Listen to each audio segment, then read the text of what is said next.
तुम्हें विश्वास नहीं? यह संभव नहीं। जब से सृष्टि की रचना हुई, सागर को कोई बांध नहीं सका। यह संभव है। असंभव संभव हो गया महाराज। और वो भी केवल 5 दिन में। उन्होंने सागर पर सेतु बांध दिया है। क्या? सागर पर सेतु बांध दिया?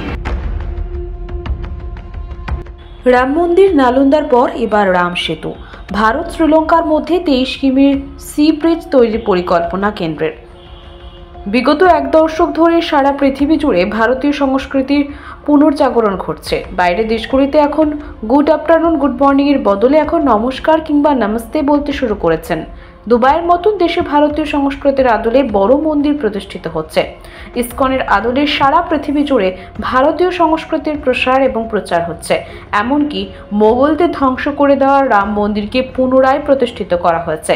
এর পাশাপাশি খিলজিদের আমলে ধ্বংস হয়ে যাওয়া নালন্দা বিশ্ববিদ্যালয়কে 885 বছর পুনরায় প্রতিষ্ঠা করা হচ্ছে। এই সবের মাধ্যমে ভারতের পুরাতন গৌরবকে পুনরায় প্রতিষ্ঠিত করা হয়েছে। ইতিমধ্যে অযোধ্যায় বহু প্রতীক্ষিত রাম মন্দিরের উদ্বোধন হয়েছে।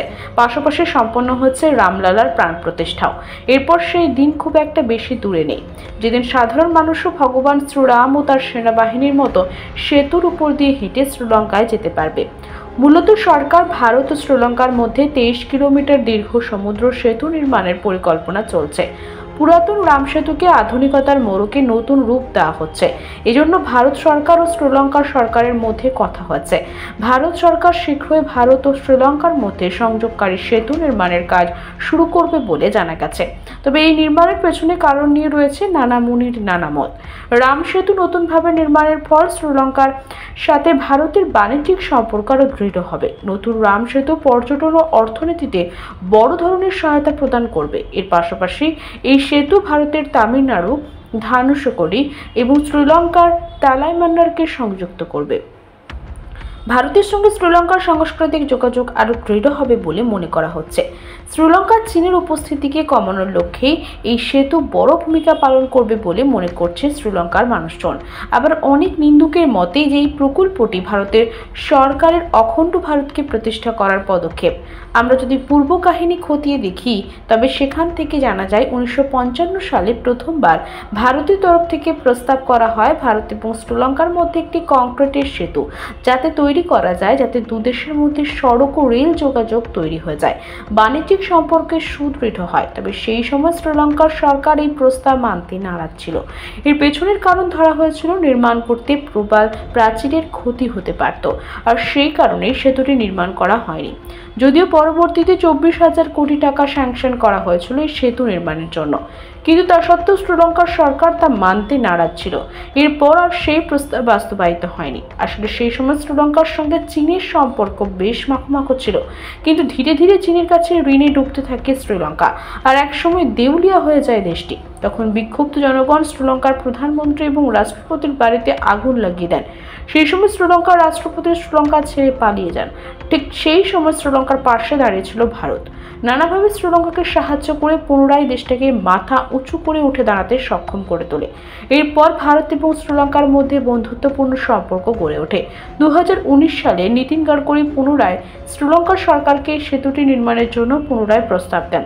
তখন শ্রীলঙ্কার সেতু নির্মাণের জন্য রাজি হয়ে যায়। এরপর গবেষকরা নানাভাবে গবেষণা করে ঠিক কিভাবে সেতুটি নির্মাণ করলে সেই প্রাকৃতিক প্রবাল প্রাচীর ধ্বংস হবে না।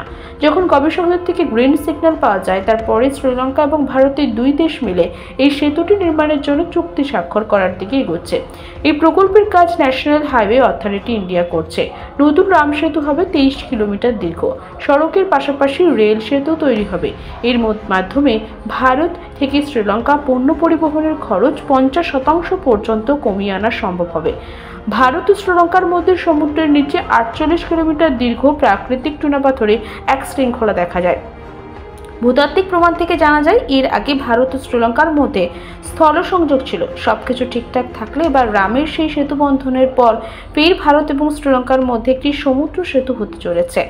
এনএইচএআই আধিকারিকদের কাছ থেকে প্রাপ্ত তথ্য অনুসারে 6 মাস আগে স্বাক্ষরিত অর্থনৈতিক প্রযুক্তিগত সহযোগিতার চুক্তি 40,000 কোটি টাকার এই উন্নয়নের পথ প্রশস্ত করেছে।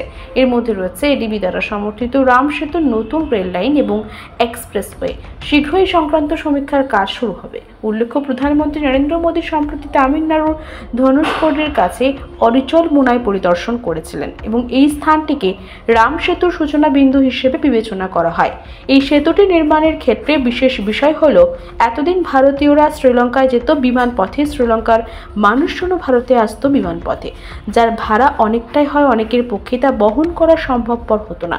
তবে এই সেতুর মাধ্যমে রেলপথে এবং সড়ক পথ গড়ে ওঠার ভারতে যেমন শ্রীলঙ্কার মানুষ আনাগোনা বাড়বে, ঠিক সেই রকমভাবে শ্রীলঙ্কাতে ভারতীয়দের আনাগোনাও বাড়বে। এর ফলে যেমন পর্যটন শিল্পে সমৃদ্ধি ঘটবে, ঠিক তেমনভাবে দুই দেশের মধ্যে সম্পর্ক আরও সুদৃঢ় হবে। অর্থনৈতিক দিক থেকে দুই দেশ সমৃদ্ধ হবে।